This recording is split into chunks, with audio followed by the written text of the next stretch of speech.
Welcome to my channel Dr. RD Clinics. I am Dr. Anjali. I am a physiotherapist.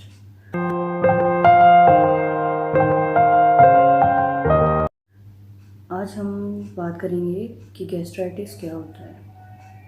Actually क्या होता है कि हमारे जो स्टमक की जो लाइनिंग होती है वहाँ पे इन्फ्लामेशन होने लगती है, इरिटेशन होने लगता है। तो उस कंडीशन को हम गैस्ट्राइटिस बोलते हैं। तो ये गैस्ट्रिक प्रॉब्लम, ये गैस प्रॉब्लम से बिल्कुल ही डिफरेंट होता है। तो अगर उस लाइनिंग में इन्फ्लामेशन होने लगे, इरिटेशन होने लगे, तो वो जो म्यूकस लेयर होती है इसमें हमारे काफ़ी ऐसे एसिड एंजाइम्स होते हैं जो कि हमारे फूड को डाइजेस्ट करने में हमारी हेल्प करते हैं। तो अगर ये इन्फ्लामेशन की वजह से थोड़ा भी डिस्टर्ब होता है तो हमें गैस्ट्रिक प्रॉब्लम्स होनी स्टार्ट हो जाती है। तो इसी को हम गैस्ट्राइटिस कहते हैं। तो अब हम बात करते हैं कि इसके कॉजेज़ क्या हैं, मतलब गैस्ट्राइटिस होने के क्या क्या कारण हैं। तो अगर हम लोग जंक फूड लेते हैं या फिर कुछ फिज़िकल स्ट्रेस होता है, फिज़िकल एक्टिविटीज़ कम होती है, तो उस कंडीशन में ये प्रॉब्लम क्रिएट हो सकती है। एक्चुअली अभी की जैसी लाइफस्टाइल है उसमें हमारा फिज़िकल एक्टिविटी बहुत ही कम होता है, तो मोस्ट ऑफ द पीपल इससे काफ़ी परेशान रहते हैं। तो ये रीज़न है इसके गैस्ट्राइटिस के। और भी काफ़ी मेडिकल रीजंस होते हैं बट कॉमन कॉजेज़ इसके ये होते हैं। अब हम बात करते हैं कि इसके कौन कौन से सिम्टम्स होते हैं, मतलब गैस्ट्राइटिस के क्या क्या सिम्टम्स होते हैं, मतलब हमें कैसे पता चलता है कि हमें गैस्ट्राइटिस प्रॉब्लम है। तो इसके कुछ कॉमन सिम्टम्स होते हैं जैसे कि बेल्चिंग होना, स्टमक अपसेट होना, अब्डोमिनल पेन, वॉमिटिंग, नोशिया, और कभी कभी ऐसे थोड़ा सा हमें गिडीनेस लगता है।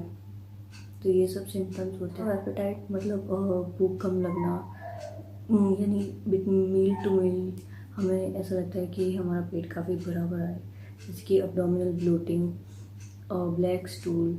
तो ये सब इसके कुछ कॉमन सिम्टम्स हैं जिससे कि हम जान सकते हैं कि मे बी हमें गैस्ट्राइटिक प्रॉब्लम हो।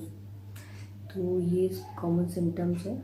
अब हम जान लेते हैं कि गैस्ट्राइटिस प्रॉब्लम से हम कैसे खुद को प्रोटेक्ट कर सकते हैं। तो how to protect yourself to gastritis problem.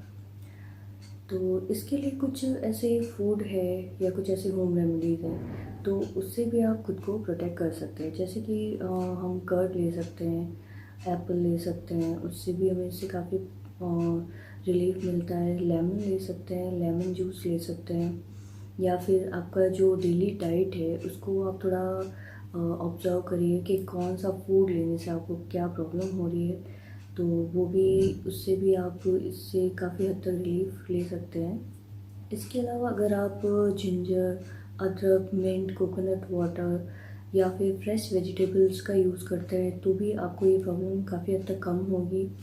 और अगर हम एक्सरसाइज को, योगा को अगर अपना डेली रूटीन बनाते हैं, इन रेगुलर बेसिस अगर आप करते हैं तो भी काफ़ी हद तक हम इस प्रॉब्लम से रिलीफ ले सकते हैं। तो अगर आपको इससे छुटकारा चाहिए, अगर आप इससे खुद को प्रोटेक्ट करना चाहते हैं तो इन सब होम रेमेडीज़ को, कुछ फ्रेश वेजिटेबल्स का यूज़ कीजिए, फ्रेश फूड का यूज़ करिए, जंक फूड का यूज़ जितना हो कम कीजिए और हेल्दी डाइट को अपने रेगुलर लाइफस्टाइल में अपनाइए। इसके अलावा मोस्ट इम्पॉर्टेंट थिंग कि अगर आप कंटिन्यू एक्सरसाइजेस करते हैं या फिर योगा करते हैं तो भी आप काफ़ी हद तक इससे रिलीफ पा सकते हैं। तो अब हमें इससे बचने के लिए, यानी इसके ट्रीटमेंट के लिए हमें क्या करना चाहिए। तो इसके लिए हमें जितना पॉसिबल हो अपने फूड पे तो फोकस करना ही है कि हम डेली क्या क्या मील ले रहे हैं, क्या खा रहे हैं, तो उस पर फोकस करना है। ज़्यादा स्पाइसी फूड नहीं लेना, ऑयली फूड नहीं लेना है, ओवर ईटिंग नहीं करना है, ओवर ड्रिंकिंग नहीं करना है। तो कुछ बैड हैबिट्स रहती है तो उनको भी हमें अवॉइड करना है। तो जितना पॉसिबल हो इन चीज़ों पे ध्यान रखना है। इसके अलावा कुछ एक्सरसाइजेज होती है, कुछ योगा होते हैं, बेस्ट योगास और एक्सरसाइज है जिससे कि आप इस प्रॉब्लम से रिलीफ ले सकते हैं। अगर आपको ये वीडियो अच्छा लगा हो तो please like, subscribe and share my channel. Thank you so much for watching.